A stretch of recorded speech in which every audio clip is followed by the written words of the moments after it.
D-U-D,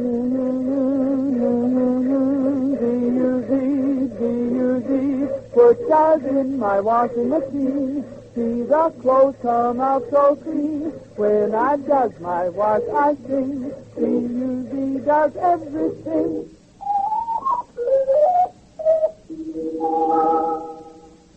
Yes, it's the Does program, Road of Life.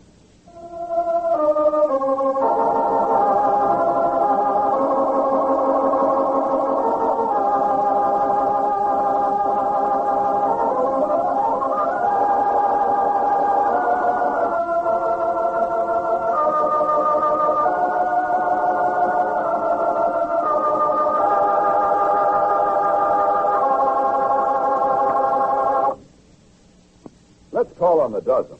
Oh, there's Daisy Dozen in the kitchen, talking earnestly to Unky. I wouldn't think of asking me to do the supper dishes for me, Unky.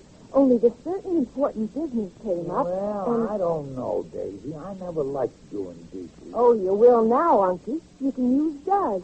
Does everything. Yeah, I know, I but... tell you, Unky, this wonderful wash-day soap is just snazzy for dishes. It's a whiz on greasy pans, and it takes divine care of hands. I adore Does. Well, why don't you does the dishes then? Well, I'd love to, Unky, but this unexpected business came up, and... Hey, why not let the dishes just stand, huh? Oh, Unky, don't you want to see how terrific those Does suds are? They stand up till the last dish is done. Oh, gosh, Daisy, look at that big greasy roaster. It's a snap, Unky. Does destroy grease in less than half a minute without any hard scouring. Oh, Daisy. And Unky, Does is simply sweet to hands. Ma says changing the Does from any of those strong soaps can mean softer, smoother hands. Woman stuff. Really, if I didn't have this vital engagement... Okay, I'll does the dishes for you. Oh, well... Oh, say, Daisy, what is this important business you got? Oh, Donald's taking me to the movie.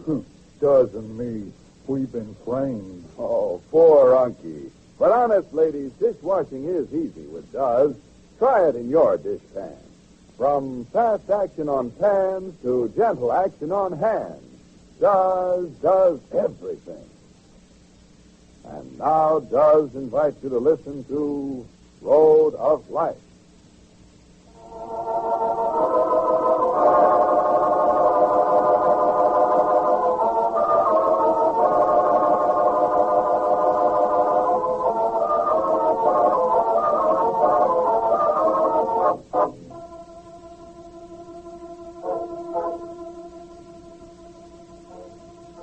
During the middle of the morning, the Brents left New York for Merrimack. Unaware of this, Lotte Simpson and Alice Randall had gone over to the home which the Brents will occupy on the grounds of the new Theodore Wheelock Memorial Sanitarium. Their purpose in doing this was to clean up that house before the Brents arrived. Only they were under the impression that the newcomers weren't due for another day. Still, no one had asked Lotte and Alice to do this. They were working out of the goodness of their hearts, out of a friendship which Carol Brent, at this point in her journey on the road of life, would find difficult to understand. Well, now, this room is finally beginning to look like something, isn't it? It's a beautiful room, Lottie. Looks just like a pigsty when we came in. You come with the closets, Alice. Oh, they're just about perfect. Mrs. Brent could hang her clothes in them right now. Fine. When we come back later, we'll have to bring a big box for this pile of rubbish in the corner. I think I saw a couple of boxes in the basement that we could use for that. We'll see on our way out. Stacy, we got some shelf paper, too. Oh, I'm afraid we won't have time for that, Lottie. We have the whole living room to do and study and... Well, they won't be here until tomorrow. We could do the shelving in the morning. What if Mrs. Brent wants to do that herself? Seems to be an awfully particular woman, Lottie. You never did tell me what Mrs. Brent was like. Is she as nice as the doctor? Well, I was only with her for a few minutes. You remember I told you the night Cliff and I went there for dinner. Mrs. Brent had to leave to go to work. Oh, yes, you did tell me. Said she was a pretty woman. Oh, she's lovely. You should see the way she dresses, Lottie. Just like one of those pictures in a fashion magazine. Well, I hope she's got a few aprons, too. Next week or so, she'll have quite a bit to do around this place. Not so much. All the Brents have to do is move in the furniture. More to it than that, Alice. What about hanging the drapes and lining the drawers and washing the dishes and pots and pans and putting up the shower curtains and hanging the white curtains? Never thought of all that. Well, there's plenty to do. Nothing heavy. We're doing all the heavy things. Uh-huh. But just the same, we'll have to come over and help her. There's a big house to handle alone. Mrs. Brent will be surprised to see what we've done already. Uh-huh. No, we could have gotten a lot of other folks to come and pitch in here with us on this cleaning yard. Of course we could have. Everybody wants to help the friends. Well, how much they're doing to help all of us. Well, that's just the way I feel. The whole town should be nice to Dr. Brent and Mrs. Brent and try to show them how much we appreciate their coming here. After all, they're leaving New York and their home and friends to come and help all people around these parts. That's right. We'll all do our best for them and try to make them feel at home. Well, finish with the closets, Lottie. Well, got the inside of the windows all washed, too. Whew. How about going back to the farm and having some lunch? Oh, I'm hungry. Well, I'd almost forgot about eating. Now that you mention it, I'm hungry, too. We'll come back this afternoon. Do the rest of it. That's it. When the Brents arrive tomorrow, I bet they'll be about the happiest people in the world when they see this place. Come on, Alice. Let's go eat some lunch and hurry back. I can't stand leaving a place this way. Well, there are only a few rooms left, Lottie. I know, but those few rooms sure look a mess.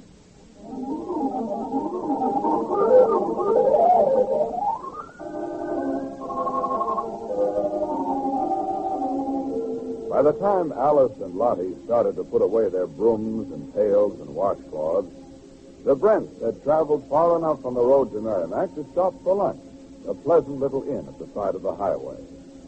Pulling up before it, they all got out, stretched their legs, and went in to order lunch. The meal is just about finished. In fact, dessert is all but gone. Carol and Francie are seated opposite from one another next to the windows. Janie is beside her mother, and Butch is seated next to Francie. At the head of the table is Jim. Want some of my ice cream, Carol? No, thank you, Jim. I'd like your ice cream, Daddy. Janie Brent, you haven't even finished your own ice cream. I will, Aunt Francie. I'm a big girl. I can eat lots of ice cream. Your mother lets you. Janie knows that one dessert is enough for anyone but... That's right. Oh. Even for a grown-up. Now, look, I'll tell you what, Jenny. When you finish eating, I'll take you for a little walk, and I'll show you something. Show me what, Uncle Butch? Show me what? Well, the fellow at the gasoline pump says that they've got a beautiful fountain out in the back of his place. A fountain? Uh-huh. I thought Jenny might like to see it. I'd like to see it myself, Butch. What's a fountain, Daddy? Well, honey, it sprays water up into the air and... You've seen a fountain, Janie. You've got one in Central Park. That's right, on the terrace there where the boats are. Oh, I like fountains. Oh, hurry, Daddy. Now, don't eat too fast, Janie. Oh, we've got time. There's no hurry, is there, Jim? Well, I'm a little anxious to get to Merrimack, Butch, but a few minutes more or less won't make any difference. How far are we from there? Oh, I figure we should get there in about 45 minutes. Maybe an hour at the most. Well, that isn't far at all, Jim. It's just a nice trip from New York. It's a hot trip. It's a hot day, Carol. I don't enjoy traveling by car. I do. You get a chance to see the country. And smell it. Boy, you notice how sweet it smells out here? That's fresh, clean air, Butch. Fresh air is good for little girls, and I finished my ice cream, and I want to see the water. The fountain. The fountain. All right, let's get started. They coming, girls? I'd just as soon stay here, wouldn't you, Francis? Well, all right, if you want me to keep you company. We won't be missing much. You three go ahead. Francie and I will wait at the table. You're sure you don't want to come, Carol? Oh, it'll do you girls good to stretch your legs a little. No, we'll wait for you. Hold on to Janie's hand, Jim. I think there's a driveway in the back. Hold my hand, Daddy. All right, honey. Come on now. I'll just start here. Yes, ma'am. Yes, Janie's having a great time, isn't she, Carol? Yes, I suppose she is. Oh, she's going to love the country. Janie was happy in New York. I know, but I think people exaggerate the advantages of living in the country, Francie. You do? I like the excitement of the city. Crowds, the noise, theaters, nightclubs, the beautiful shops, and everything. How can a small town compare with New York?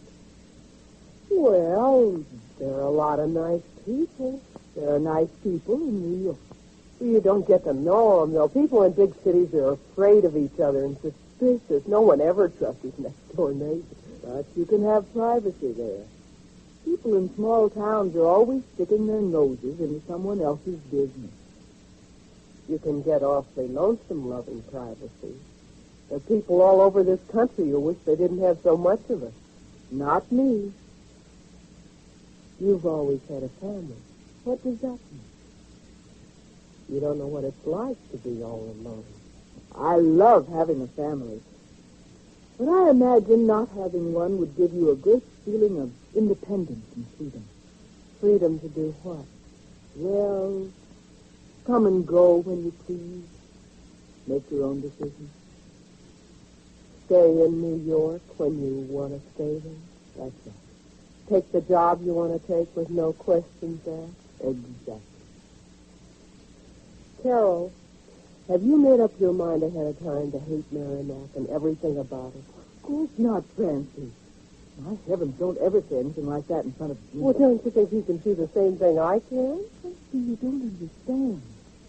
I don't have a definite prejudice against Merrimack. Only thinking on my part is what I've already told you. And that is? I don't want to feel completely tied down. In case we don't like the place, we'll just tell Carson to take back her country hospital and her dear little Merrimack and all the people in it.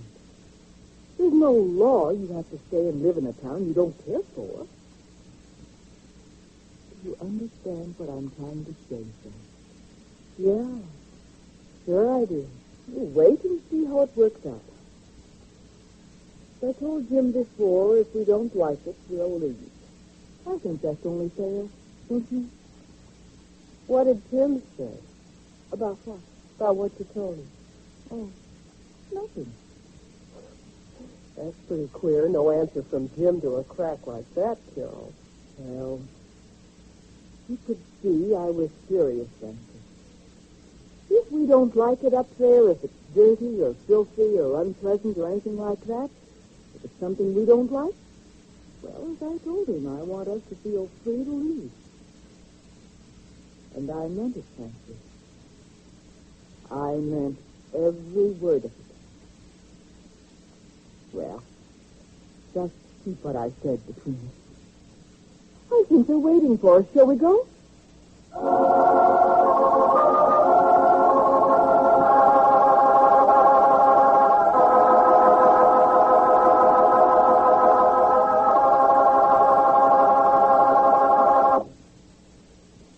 You know, it's a big responsibility to keep a whole family in clean clothes. There's Dad, who always expects his overalls to look neat. There's Junior, who wants his white shirts really white. And there's Sis, who fusses when her pretty colored school dresses don't look bright. But here's one soap that can take care of all those wash day responsibilities. It's Does, one soap that does everything. The minute you pour Does in your washing machine, you know your wash couldn't be in better hands. Just look at those thick, creamy Does suds. They really mean business. Does goes to work on dirt in a hurry. There's no easier wash to be had, not from any soap.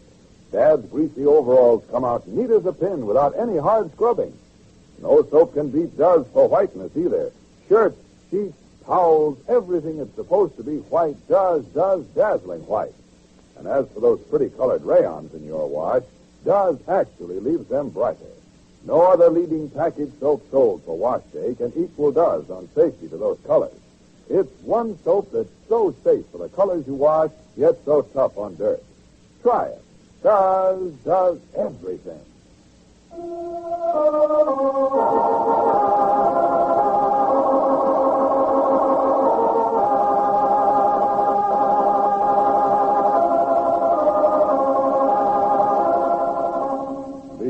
sure to listen tomorrow to another absorbing episode on Road of Life, brought to you by Duz. D-U-Z, D-U-Z, put Duz in my washing machine. D-U-Z does everything. This is Clayton Collier wishing you good day and good dozen.